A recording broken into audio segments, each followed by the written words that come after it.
right? Because copyright. So I'm gonna put this up for you guys and then I'll fix it in post. So let's talk about The Woman in the Yard, right? It's a movie that started off like a tender family drama and then halfway through turned into what in the Jordan Peele meets Lifetime movie is going on here. You know, I went from, oh, look at this sweet little black family on a farm to, wait, is mom okay? Is that shadow moving? Why are there Doritos in the scrambled eggs?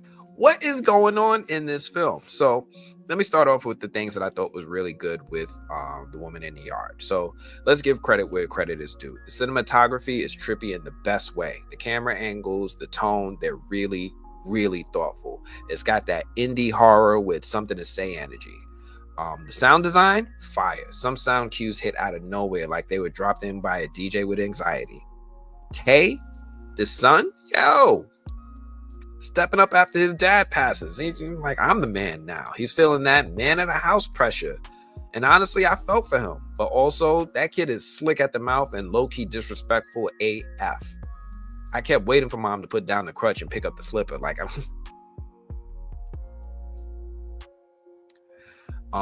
so that was how the movie started. But then there's clues and some confusion.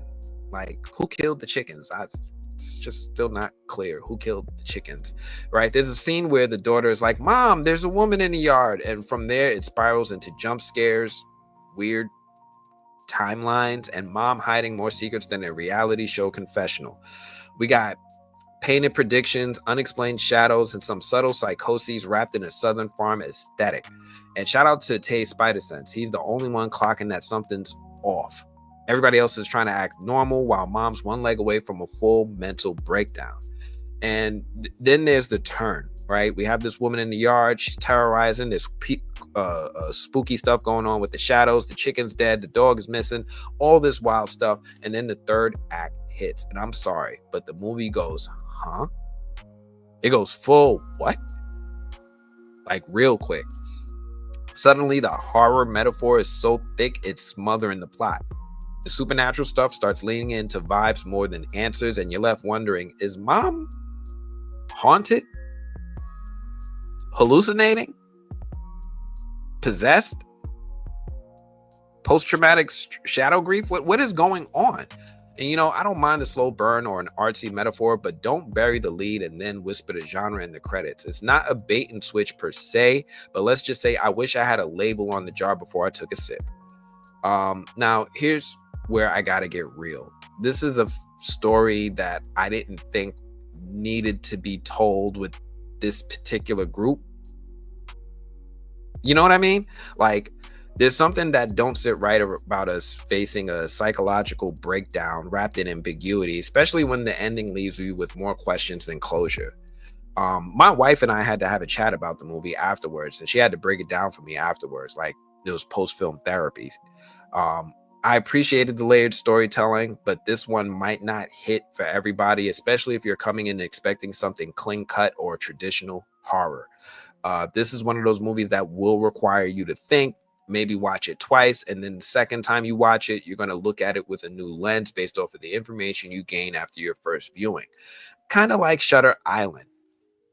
But it's definitely a well put together movie. I really enjoyed the acting. Again, I really enjoyed the moving camera angles, the pacing. Everything was going right up until we hit that third act.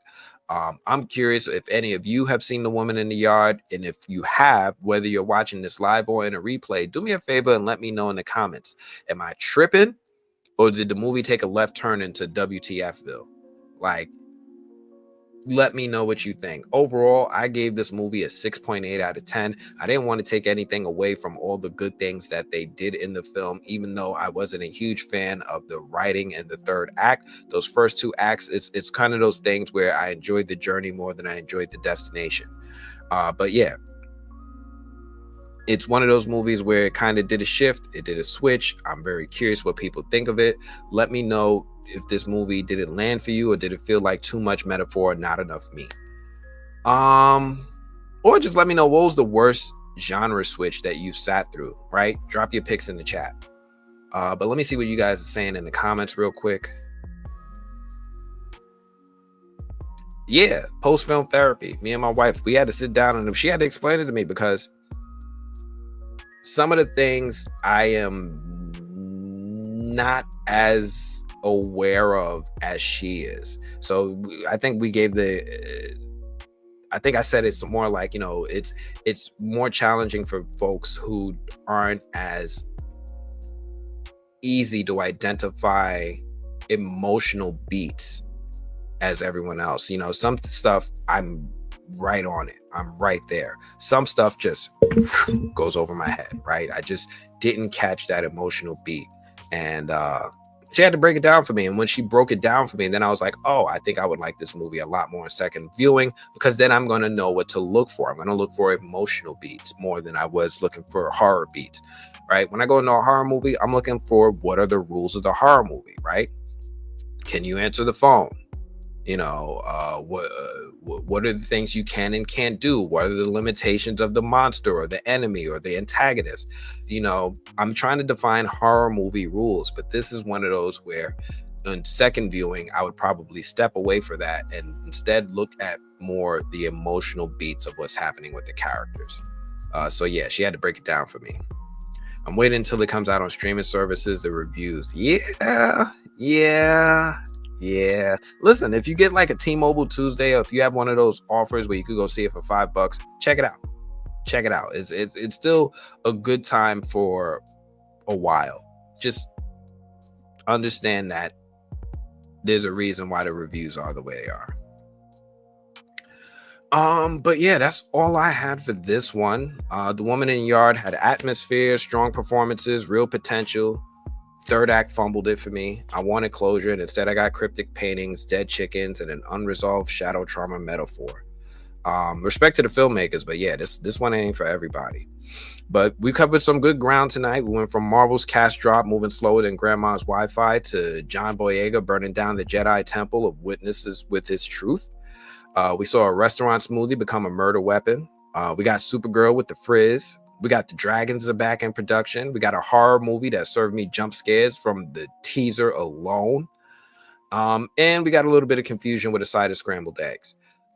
Do me a favor. If you laughed, learned, or side-eyed at your screen at any point tonight, please do me a favor. Hit that like button like it owes you money. Subscribe if you're not at all subscribed. I'm trying to get the algorithm to treat me better than Disney treated Finn. You feel me?